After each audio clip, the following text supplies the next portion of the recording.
Shalom Bapak Ibu yang kasih dalam Tuhan Yesus. Sebelum kita mulai ibadah kita akan mendengarkan pengumuman. Bapak Ibu, saudara-saudari yang ingin menerima Tuhan Yesus sebagai Tuhan dan Juru Selamat, dapat menghubungi Sekretariat GBI BCP Batam di 081177575868. Setelah ibadah berlangsung, ada hamba Tuhan yang akan mendoakan.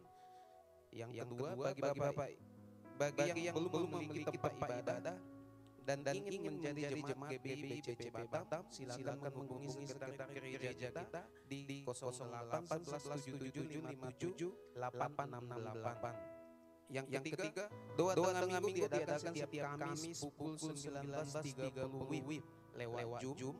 Yang keempat, ibadah akan dilaksanakan setiap hari Minggu pukul 8.30 WIB di lewat Zoom ataupun YouTube. Yang kelima, sehubungan Batam masih dalam zona merah, untuk sementara ibadah raya dilaksanakan secara online, dilaksanakan setiap hari Minggu pukul 08.30 WIB di YouTube GBI BCP Batam ataupun lewat online. Yang keenam, ibadah di sini dilaksanakan setiap minggu pukul 11.30 WIB lewat online ataupun Zoom. Yang ketujuh, persembahan dapat ditransfer melalui QRIS yang tertera di media ataupun BCP Batam Center Point, nomor rekening 0645416881. Bukti transfer dapat dikirim ke 0811777868. Dan bagi Bapak Ibu yang ingin persembahannya dijemput dan menghubungi sekretariat di nomor 081177576868. Untuk memutus rantai penyebaran COVID-19, mari kita terapkan 6M, memakai masker, mencuci tangan dengan sabun dan air mengalir, menjaga jarak, menjauhi kerumunan, membatasi mobilitas dan interaksi, serta memuji dan menyembah Tuhan.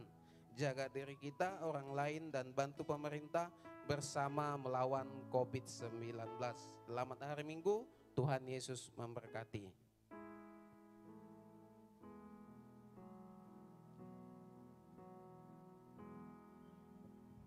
Puji Tuhan, shalom Bapak Ibu yang ada di rumah, yang ada di tempat ini juga. Apa kabarnya? Boleh lambaikan tangan yang diberkati oleh Tuhan. Ya. Bersyukur hari ini sepanjang minggu Tuhan ada bersama kita, menyertai kita, memberkati kita. Amin. Mari sama-sama kita bangkit berdiri. Sebelum kita mulai ibadah kita, mari kita tundukkan kepala kita, kita berdoa. Bapa yang baik, terima kasih untuk sepanjang minggu ini Engkau baik bagi kami. Bahkan dulu, sekarang, dan seterusnya Engkau baik bagi kami ya Tuhan. Sebelum kami memulai ibadah kami mengangkat tangan kami, menyerahkan bangsa kami kepadamu ya Tuhan. Menyerahkan negeri kami yang kami cintai kepadamu. Kami serahkan bangsa kami dalam tangan Tuhan. Turunlah belas kasihan-Mu, kasih karunia-Mu atas bangsa kami. Memberikan hikmat, pengertian kepada para pemimpin kami untuk memimpin bangsa ini di tengah-tengah kesulitan ini ya Tuhan.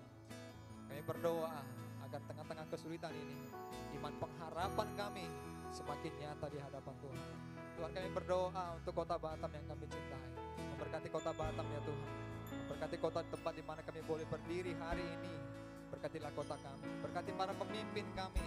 Pemimpin kami ya Tuhan, kami serahkan dalam tangan-Mu. Kami juga menyerahkan gereja-Mu, GBI BCP Jodoh Batam yang ada ya Tuhan, ke dalam tangan Tuhan. Menyerahkan para pemimpin rohani kami, Bapak Niko Nyotora Harjo, Bapak Bambang Yona, Bapak Edi Prayitno, Bapak Cinven ya Tuhan, ke dalam tangan-Mu. Biarlah Roh-Mu terus memimpin mereka ya Tuhan, untuk memimpin gereja-Mu di tengah-tengah kesulitan ini ya Tuhan. Kami bersyukur kepada Tuhan, kami berdoa untuk kota kudus-Mu Yerusalem. Salam Yerusalem, salam Yerusalem. Biarlah tembok-tembok-Mu tetap kokoh, damai sejahtera turun atas kota Yerusalem. Berkat yang terbaik turun atas kota Yerusalem. Kami berdoa agar kota kudus-Mu menerima Engkau Yesus Kristus sebagai Tuhan dan Juru Selamat. Maka kami menyerahkan ibadah ini Tuhan, dari awal pertengahan hingga akhirnya ke dalam tangan Tuhan. Demi Kristus Yesus kami berdoa. Haleluya. Amin, amin. Berikan tepuk tangan yang meriah bagi Allah kita. Haleluya. berapa banyak yang percaya bahwa kita punya Tuhan yang baik. Amin. Tidak dapat dipungkiri bahwa Dia Tuhan yang baik. Amin. Mari kita bertepuk tangan bersama-sama bagi Tuhan kita yang baik. Haleluya. Yeay. Mari bertepuk tangan bagi Tuhan. Dia Allah yang baik.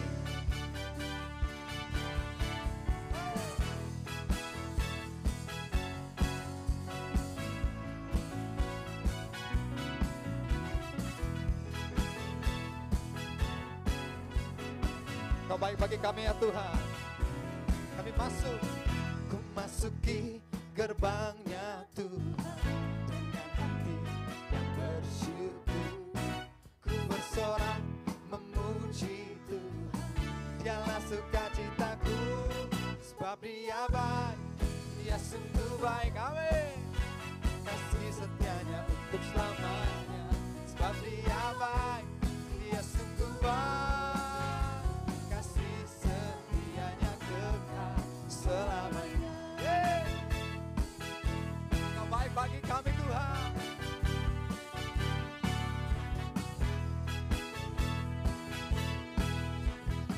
Kami nyanyikan kebaikan-Mu, menyanyikan kebaikan-Mu dengan hati yang bersyukur. Ku rasakan kebaikan di sepanjang hidupku. Sebab Dia baik, Dia sungguh baik. Kasih setianya untuk selamanya. Sebab Dia baik, Dia sungguh baik. Kasih setianya kekal. Sebab Dia baik, amin. Dia sungguh baik. Kasih setianya untuk selamanya. Sebab Dia baik, Dia sungguh baik.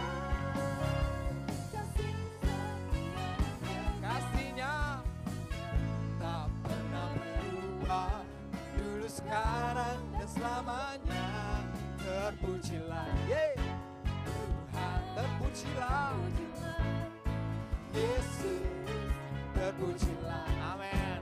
Tuhan, terpujilah Yesus, terpujilah Tuhan, terpujilah Yesus. Sebab Dia baik, amin. Dia sungguh baik, kasih setianya untuk selamanya. Sebab Dia baik, Dia sungguh baik, kasih setianya kekal. Oh, sebab Dia baik, kasih setianya untuk selamanya. Sebab Dia baik, Dia sungguh baik, kasih sekali lagi bersama-sama. Sebab Dia baik, amin. Dia sungguh baik, kasih setianya untuk selamanya. Sebab Dia baik, Dia sungguh baik, kasih setianya, kasih setianya kekal selamanya. Yeah. Dia baik bagi kita.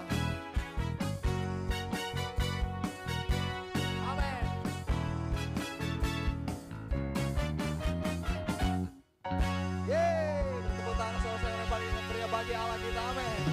Dulu, sekarang, dan sampai selama-lamanya Dia baik bagi kita.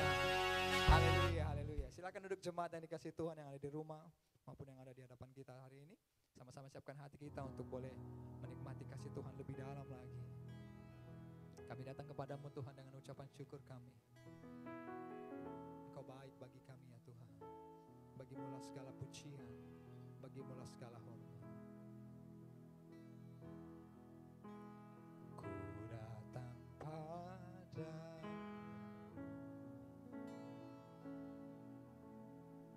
Membawa pujianku,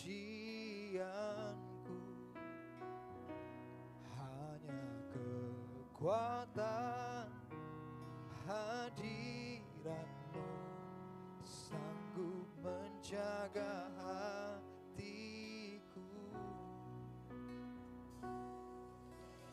Mendekat padamu, ku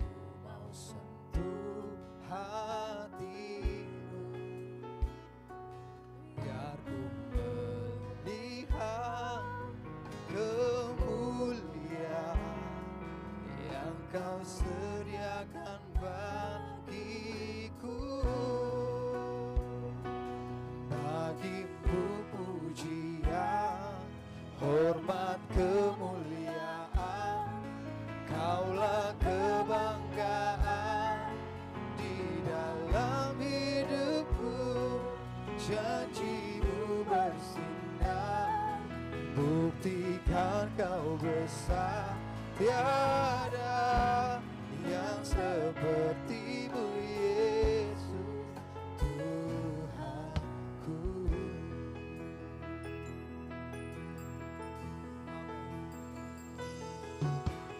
Ku datang padamu, bawa pujianku,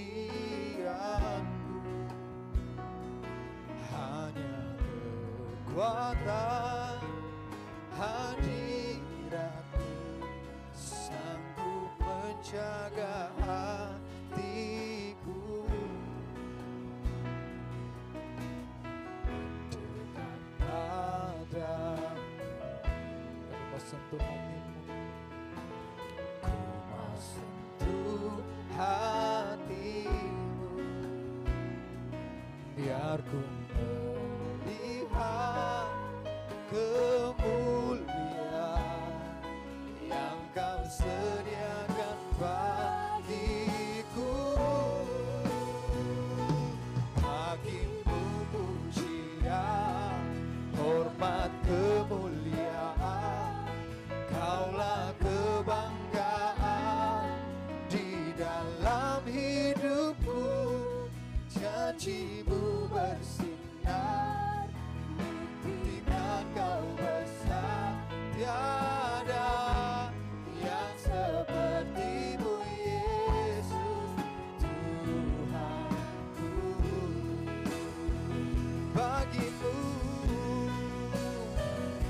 Bagimu pujian, hormat, kemuliaan. Kaulah kebanggaan dalam hidup kami, ya Tuhan. Di dalam hidupku, janjimu bersinar, buktikan kau besar. Tiada yang sepertimu, Yesus Tuhanku. Sekali lagi bersama-sama, bagimu lah segala pujian. Bagimu pujian, hormat, kemuliaan. Kaulah kebanggaan di dalam hidupku. Janjimu bersinar, buktikan kau besar. Tiada yang sepertimu, Yesus. Tiada yang sepertimu, Yesus. Sekali lagi bersama-sama, tiada yang sepertimu, Yesus Tuhanku. Tiada yang sepertimu. Tiada yang sepertimu. Bagimu lah segala pujian, segala hormat, segala kemuliaan, pengagungan hanya bagimu.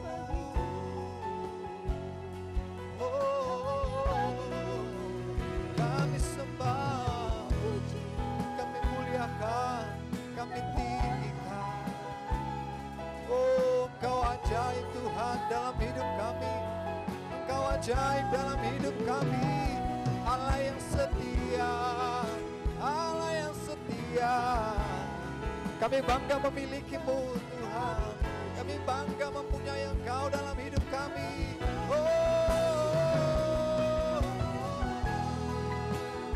Siapakah yang dapat kami andalkan dalam hidup kami? Hanya Kau Tuhan, hanya Kau, hanya Kau Tuhan. Dia nama-nama sando, haleluya. Engkau layak ditinggikan, Engkau layak diagungkan, layak terima pujian dan hormat. Haleluya, haleluya. bersyukur padamu. Kami menikmati Engkau di tempat ini ya Tuhan. Iya nana sendo, iya nana sende. Sumber segalanya dalam hidup kami, segala-galanya dalam hidup kami, kekuatan kami, Allah penopang hidup kami. Haleluya, haleluya. Kami hidup karena anugerah-Mu Tuhan. Kami hidup karena kebaikan-Mu. Kami hidup karena kasih-Mu. Ya rala sando. Haleluya. Ya rala sande. Pujilah Tuhan, pujilah Tuhan, pujilah Tuhan. Ya rala sando. Ya rala sande. Kami muliakan Engkau di sepanjang hidup kami. Haleluya, haleluya. Oh Tuhan, Allah pemilik hidup kami. Kami milik-Mu, selamanya kami milik-Mu ya Tuhan.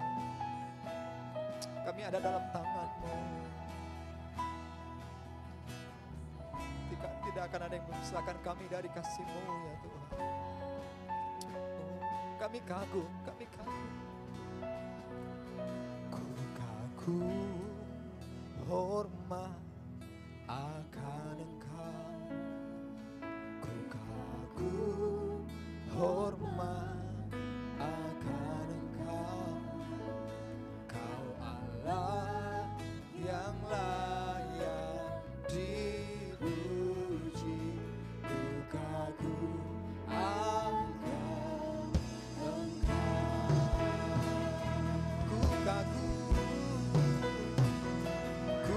kagum, hormat akan Engkau.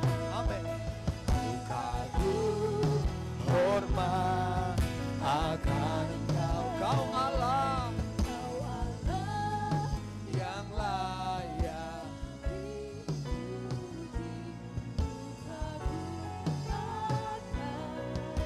Sambil kita bangkit berdiri, kami kagum.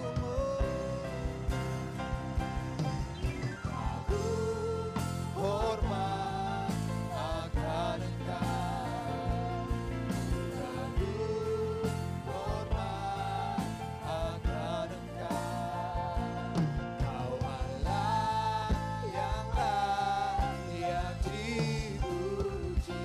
Ku kagum akan. Kami kagum, kami kagum, ku kagum, hormat akan Engkau.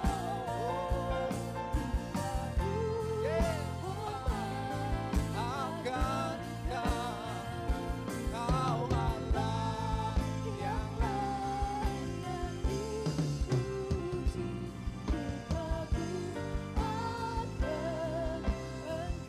Sekali lagi bersama-sama kami kagum. Ku kagum, hormat akan Engkau. Ku kagum, hormat akan Engkau.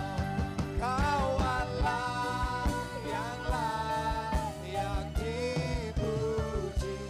Ku kagum akan Engkau. Ku kagum, ku kagum akan. Sekali lagi bersama-sama kami kagum. Ku kagum akan Engkau. Yes. Biarlah segala pujian, hormat, kemuliaan hanya bagi Tuhan. Haleluya, haleluya, haleluya, haleluya. Terima kasih, terima kasih. Kau dahsyat, Engkau ajaib, Engkau luar biasa Tuhan. Haleluya.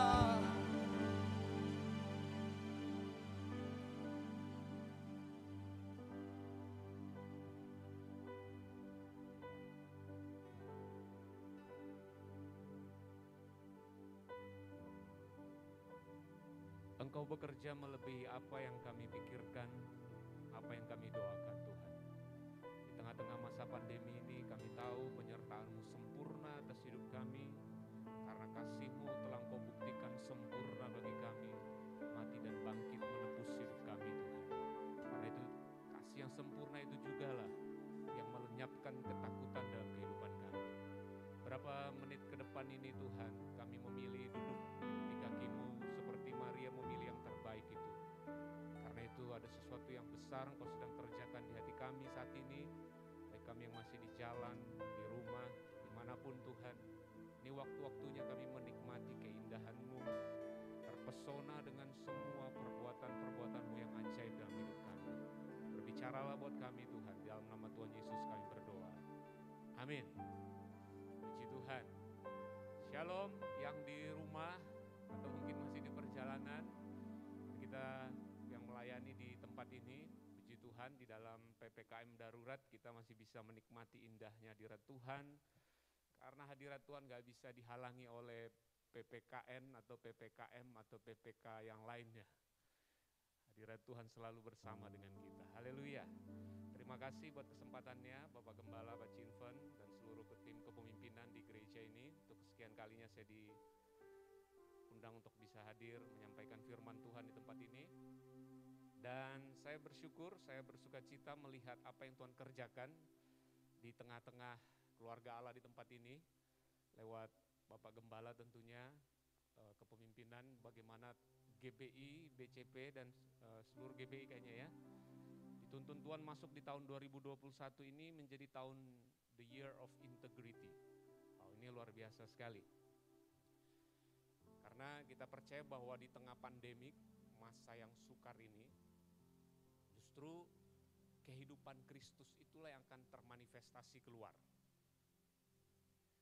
Jadi anak Tuhan itu bukan perlu membuktikan diri sebagai anak Tuhan, tapi justru kayak jeruk itu, makin diperas dia, tekanan ada, justru keluar jusnya yang membuat jeruk itu lebih mahal.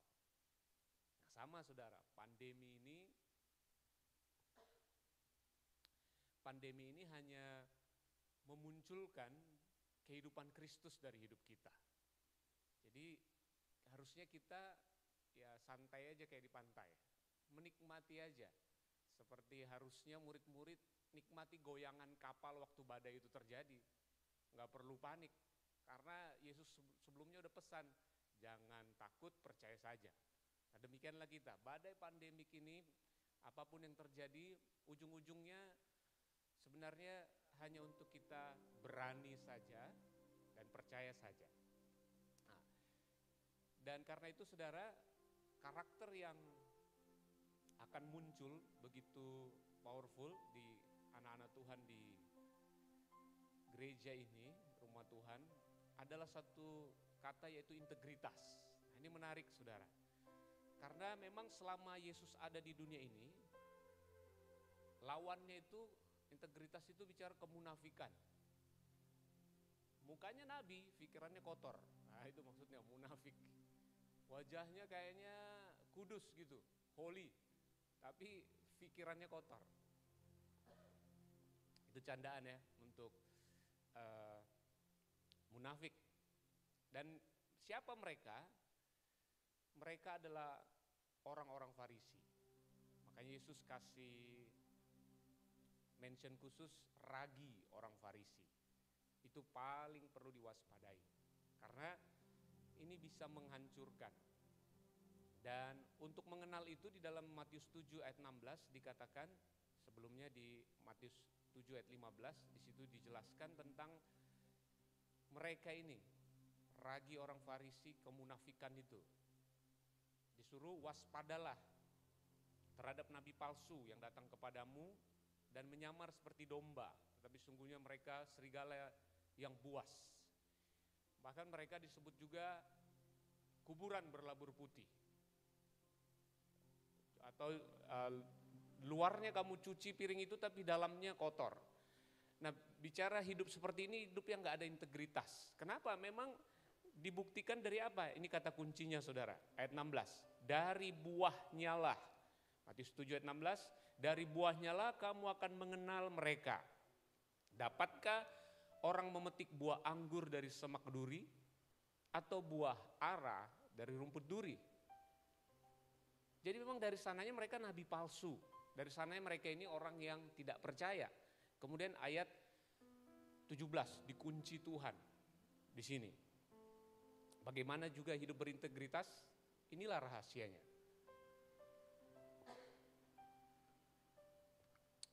Ini WL-nya terlalu semangat, jadi saya nyanyinya pun ikut bersemangat sampai suara saya tenggorokan saya agak serak. Oke, ayat 17. Ini kata Tuhan Yesus bagaimana hidup berintegritas. Demikianlah setiap pohon yang baik menghasilkan buah yang baik. Sedang pohon yang tidak baik menghasilkan buah yang tidak baik. Kenapa? Ayat 18. Tidak mungkin. Impossible. Tidak mungkin. Tahu kata tidak mungkin ya? Jangan pernah berharap. Tidak mungkin. Pohon yang baik, buahnya tidak baik. Dan pohon yang tidak baik menghasilkan buah yang tidak baik. Buah yang baik. Jadi ternyata buah itu tidak bisa mengubah pohonnya. Ya, karena buah itu hanya menunjukkan siapa pohonnya. Halo, sekali lagi. Buah tidak bisa merubah pohonnya. Buah hanya menunjukkan siapa pohonnya. Jadi ternyata yang paling penting apa? Pohonnya. Nah, orang Farisi ini bukan pohon yang baik. Mereka nabi palsu. Makanya Yesus bilang tunggu aja. Loh, tapi mereka pendoa loh Pak. Wih, kalau di jalan doanya tuh indah sekali Pak. Mereka mengenal Yahweh Pak. Mereka di bait Allah Pak tongkrongannya, bukan di kafe-kafe. Oh, nanti kamu lihat sendiri buahnya. Dari buahnya lah kamu akan mengenal mereka. Ternyata memang mereka itu kalau di ayat yang lain dijelaskan orang Farisi ini hamba uang. Ujung-ujungnya hanya uang. Makanya kalau ngomongin uang, wah mereka tersinggung banget. Jadi jelas sekali di sini bicara tentang integritas, bicara tentang buah karakter kita, itu bicara tentang pohonnya. Nah, jadi kalau kita bicara tentang the year of integrity, harusnya ini kabar baik buat kita. Saya nggak tahu apa yang terjadi di antara kita. Justru kayaknya lebih berat. Berat Pak, inilah mungkin jalan yang sempit itu Pak. Kalau sudah ngomongin integritas ini, aduh. Jangan saya yang khotbah lah Pak. Kalau ngomongin integritas itu yang lain lah Pak. Saya sering gagal situ Pak, saya salah terus Pak. Aduh, kira-kira masih diberkati Tuhan gak ya? Tunggu dulu, kalau kamu pohon tidak baik, kamu pasti stres kalau ngomongin integritas. Stres ngomongin karakter. Karena jangan dipaksa, kalau dipaksa ya keluar buah plastik. Tapi kan buah plastik itu tipuan. Balik lagi pohonnya tidak akan bisa berubah kok. Kalau dia memang pohon tidak baik aja. Nah, jadi kalau kamu pohon yang baik, sudah percaya Yesus lahir baru jadi anak Allah, harusnya integritas itu something fun. Itu something yang natural. Udah terlanjur, udah memang aku begini orangnya. Jadi no wonder lah kata orang Singapura. Nggak heran kalau kita ketemu dompet di musim pandemik di ATM, balikin. Itu natural, nggak perlu terlalu ya boleh bersaksi, tapi maksudnya biasa aja kali. Yang luar biasa kalau ketemu dompet di ATM langsung berlutut, oh Tuhan, jawaban di masa pandemik Tuhan, terima kasih. Nah ini yang nggak benar. Tapi kalau kita anak Tuhan, normalnya ya seperti anak Tuhan. Pohon yang baik itu normalnya tunggu aja keluar buah yang baik itu. Nah ini yang Yesus tekankan selama dia ada di dunia ini. Mereka hanya berbulu domba, tapi sebenarnya mereka itu serigala. Cuma kan memang yang kadang yang bikin sedih itu ada domba berbulu serigala. Tunggu dulu. Gimana tuh ya? Mungkin lebih jelasnya lihat kiri kanan. Enggak usah. Enggak usah lihat kiri kanan. Dia domba tapi kelakuannya kayak serigala. Tapi it's okay dalam arti memang kadang ada butuh proses. Ini yang kadang membuat kita bingung. Katanya anak Tuhan, pembicara, pengkhotbah, pelayan Tuhan, integritasnya mana? Wah, kalau kita nggak hati-hati saudara, kita mulai bingung lagi pohon yang baik tidak baik. Padahal ingat, buah itu hanya akibat dari pohonnya. Harusnya kalau ada anak Tuhan yang domba yang kayak serigala, tinggal dirangkul, ditepuk-tepuk, bro, kamu kan domba ya? Iya, itu taring kok dipakai, itu bukan kamu itu. Domba itu gak punya taring. Oh iya sorry. Kalau dia domba dicopot. Karena memang domba gak mungkin punya taring. Kalau taring domba jadi-jadian. Artinya saudara, waktu kita integritas itu bicara juga apa adanya, kita menegur sesama kita. Dan kalau kita anak Tuhan ditegur, senang. Domba gak bahagia kalau dia hidup kayak serigala. Jangan pernah bilang domba itu happy makan daging. Enggak pernah. Domba itu kesukaannya rumput yang hijau, air yang tenang. Gitu. Kalau domba sukanya ngejar-ngejar rusa, kita agak ngeri, kaget, ini ada siapa ini?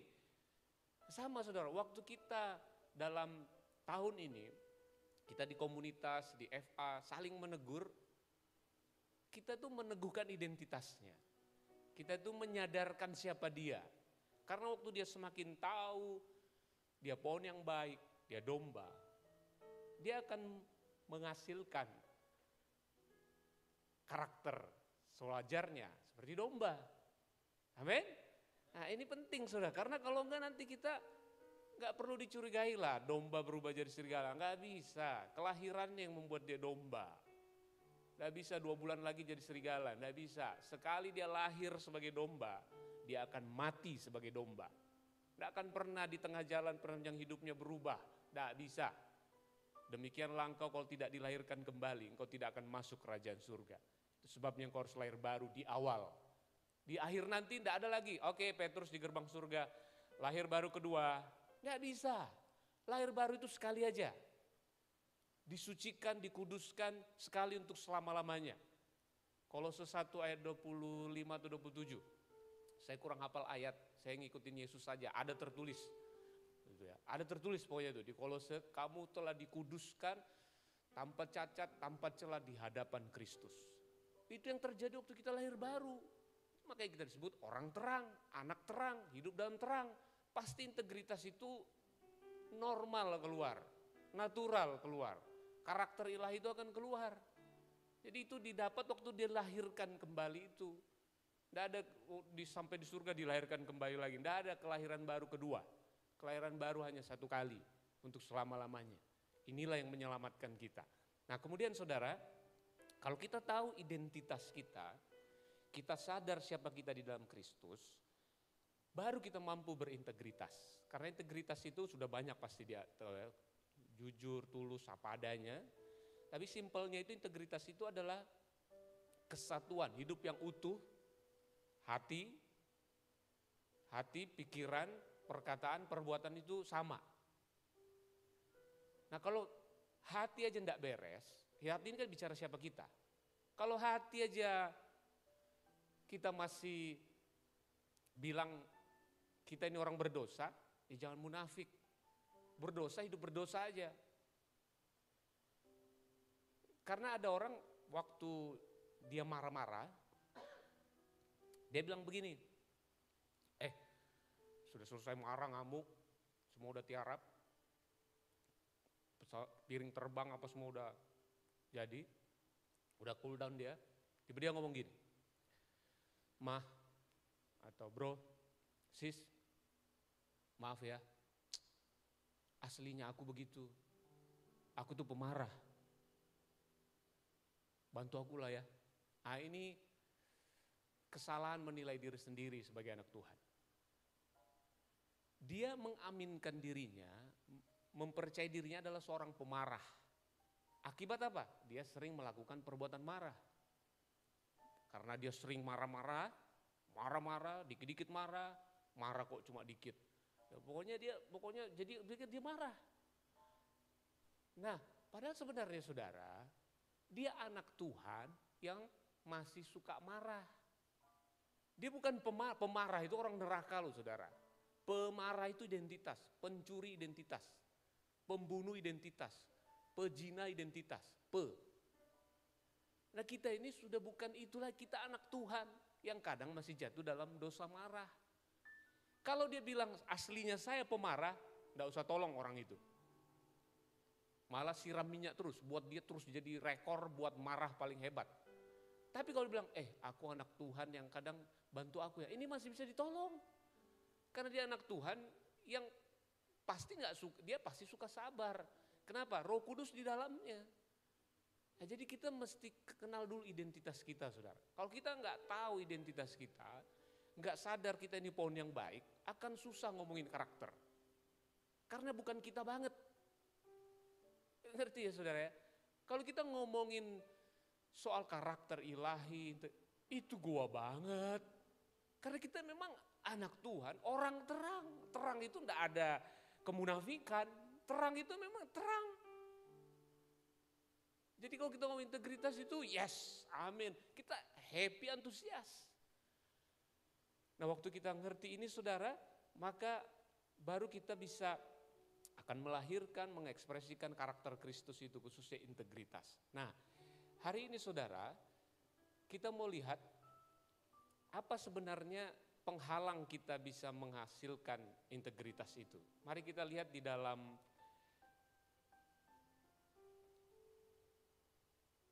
Satu Yohanes 3 ayat 19.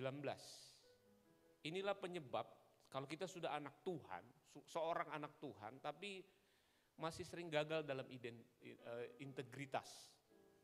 Ini sebenarnya akarnya. Harusnya tadi natural itu kan, itu lifestyle kita integritas. Kita enjoy, tapi ini yang sering menghalangi kita.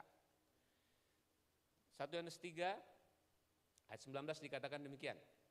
Demikianlah kita ketahui bahwa kita berasal dari kebenaran. Nah ini dulu kan, asal usul kita harus jelas dulu. Kalau kita nggak pede, kita ini orang terang, orang benar, anak Allah, udah nggak usah ngomongin yang lain-lain lah. Kamu orang yang berdosa yang belajar integritas, alah munafik. Tapi kalau kamu jelas dikatakan di situ ayatnya, demikianlah kita ketahui kita berasal dari kebenaran.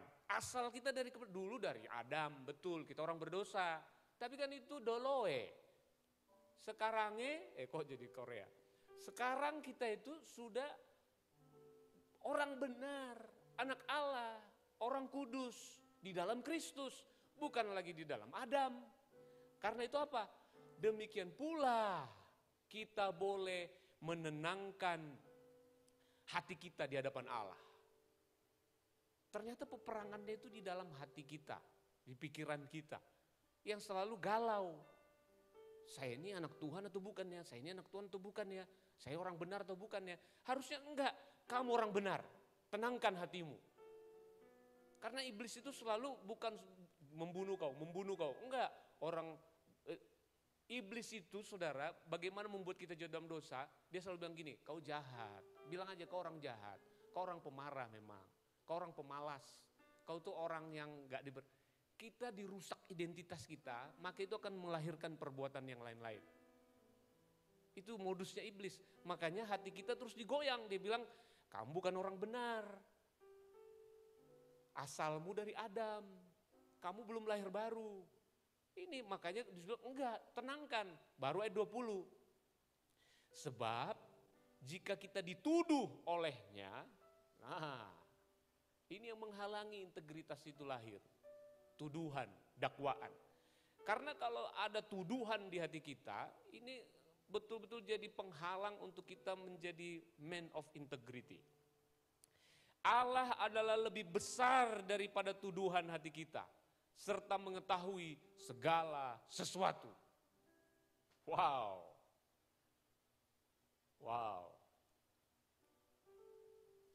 Jadi integritas itu saudara, awalnya harus dari beres dulu hati kita. Hati yang bagaimana? Kuatkan dan teguhkan hatimu bahwa engkau adalah orang benarnya Allah. Makanya tadi saya bilang, kalau kita mengkonseling orang percaya, jangan pakai gaya iblis. Iblis itu sukanya nuduh, dakwa. Wah, jangan-jangan kamu memang orang neraka kamu ini ya. Wah, jangan-jangan kamu, wah kalau kamu begini terus lihat. Enggak, saudara. Kalau kita konseling anak Tuhan, orang benar, teguhkan hatinya. Jadi kalau sudah tuduhan, percaya itu bukan Roh Kudus. Roh Kudus itu penghibur, penolong, menguatkan, meneguhkan. Makanya nubuatan pun selalu membangun. Kerjaan Roh Kudus, karunia itu selalu sifatnya konstruktif. Jadi kalau sudah sifatnya tuduhan, udah pasti dari iblis. Jadi kalau kita berkomunitas atau semua itu hanya meneguhkan tentang identitas kita yang baru di dalam Kristus. Setelah itu barulah kita bisa melahirkan integritas. Kenapa saudara? Karena hati nurani penting. Itu sebabnya di dalam Ibrani 10 ayat 22, apa yang terjadi ketika kita lahir baru? Ini penting saudara. Hati nurani ini adalah roh kita, bagian dari roh kita.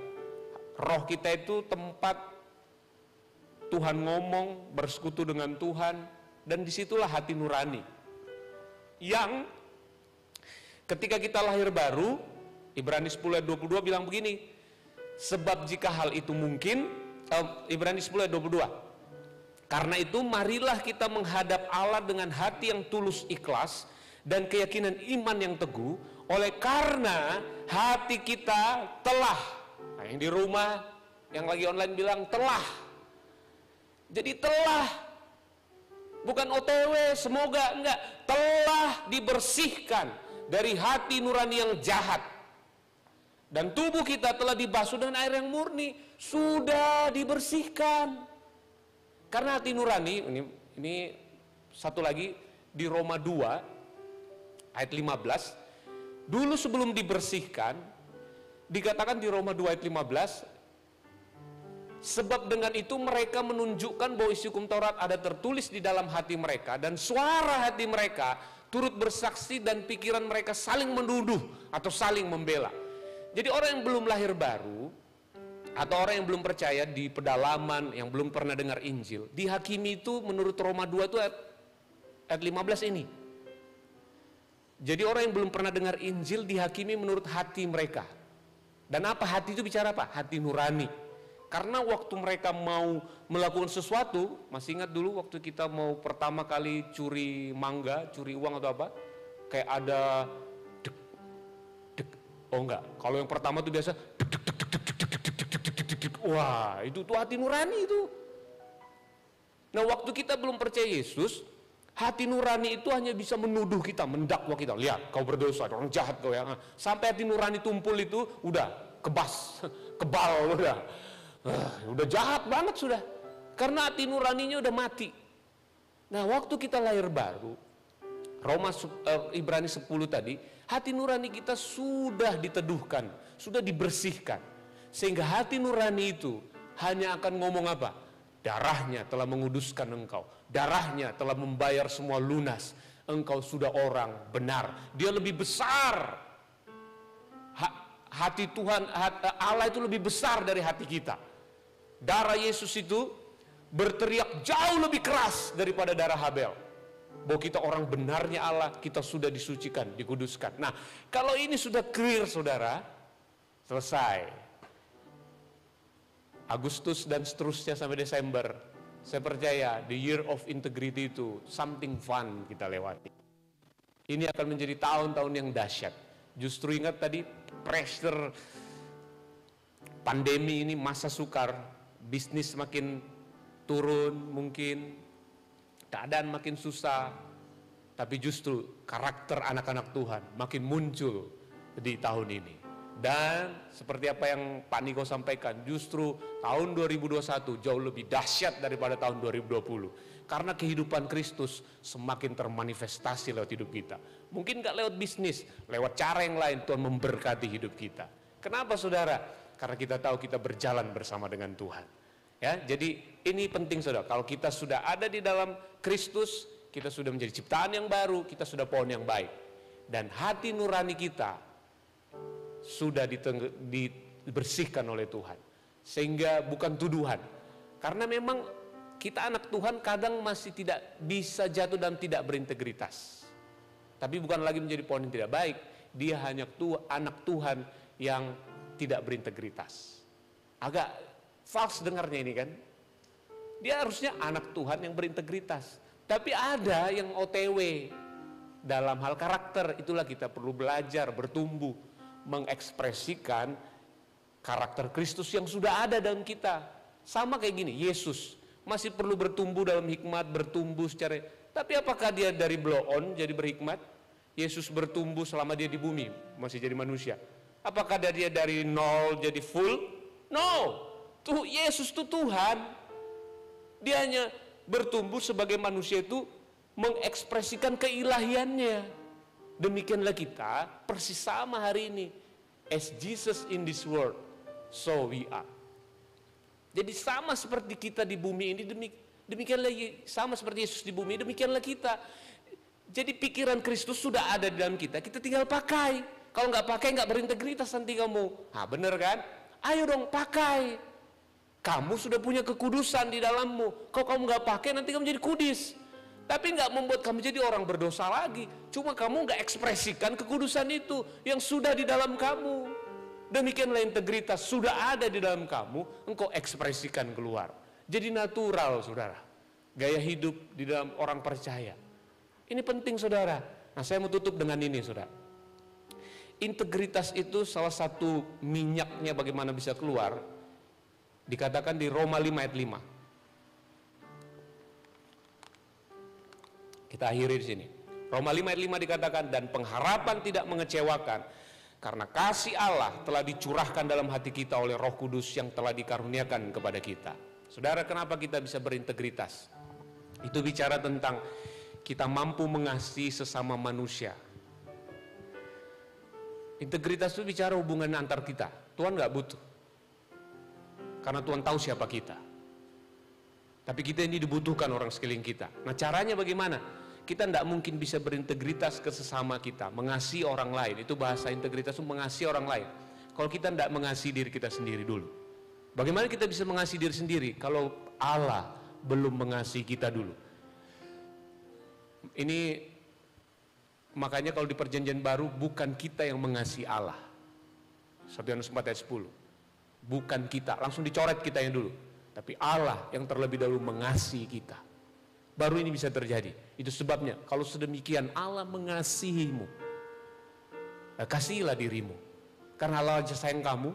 Nah, kalau kamu udah bisa mengasihi dirimu, barulah kita bisa mengasihi orang lain. Dan kasih itu bicara tentang apa? Efesus 6 ayatnya yang ke, boleh kita musik boleh naik, kita naikkan satu pujian. Selesai. Efesus 6 ayat 24. Efesus 6 ayat 24 bilang gini, kasih karunia menyertai semua orang yang mengasihi Tuhan kita Yesus Kristus. Dengan apa? Kasih yang tidak binasa. Jangan takut lagi engkau berhenti mengasihi Tuhan. Tidak bisa. Kasih yang sudah dicurahkan Allah di dalammu itu kasih yang tidak bisa binasa. Dan itu yang akan memproduksi integritas dalam hidupmu. Karena kasih yang tidak binasa itu adalah bicara tentang pribadinya. Allah sendiri sudah tinggal di hatimu. Itu sebabnya engkau bisa hidup di dalam integritas. Haleluya. Mari kita tundukkan kepala. Kita berdoa. Terima kasih Tuhan. Bapak, kami bersyukur buat pagi hari ini Tuhan. Kami bahagia ketika kami berintegritas. Kami menjadi diri kami sendiri ketika kami berintegritas. Terima kasih buat kebenaran-Mu yang selalu memerdekakan kami. Untuk kami adalah orang terang yang harusnya bergaya hidup selayaknya anak-anak terang. Hidup sebagai anak-anak terang. Kami telah mati, tapi Kristus yang hidup di dalam kami. Kristus itulah man of integrity. Hari ini Tuhan, mungkin kami masih bisa salah, gagal, jatuh. Tapi hubungan kami dengan Engkau bukan tentang papan skor, Engkau mencatat berapa kami gagal, berapa kali salah. Tapi tentang kasih-Mu yang tak pernah berhenti mengangkat kami. Kasih-Mu yang tak pernah menyerah untuk terus mensuplai kami, menopang kami, menguatkan kami melewati tahun 2021 ini sebagai orang-orang yang berintegritas. Terima kasih Tuhan. Kalau Engkau gak pernah menyerah, kami pun gak akan mau Tuhan. Kalau kasih-Mu tidak pernah gagal, kami percaya kegagalan hanya untuk kami belajar, untuk kami mengekspresikan bahwa kami telah lahir sebagai orang-orang yang lebih dari pemenang. Terima kasih Bapa, di dalam nama Tuhan Yesus Kristus kami berdoa. Amin.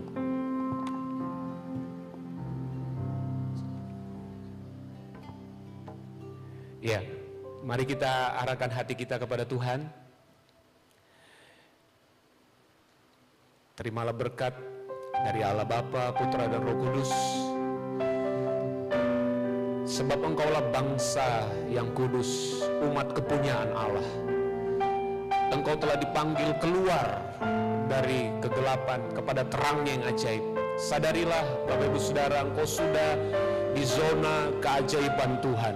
Sebab itu bagianmu hanya menyaksikan Allah berperang bagimu dan menceritakan, memberitakan perbuatan-perbuatan Allah yang besar di dalam hidupmu sepanjang tahun 2021 ini. Karena keajaiban, kebaikan dan kemurahan yang hanya menyertai setiap langkah-langkahmu. Di dalam nama berkat Tuhan Yesus Kristus kami berdoa. Amin. Amin. Selamat hari berkati kita semua.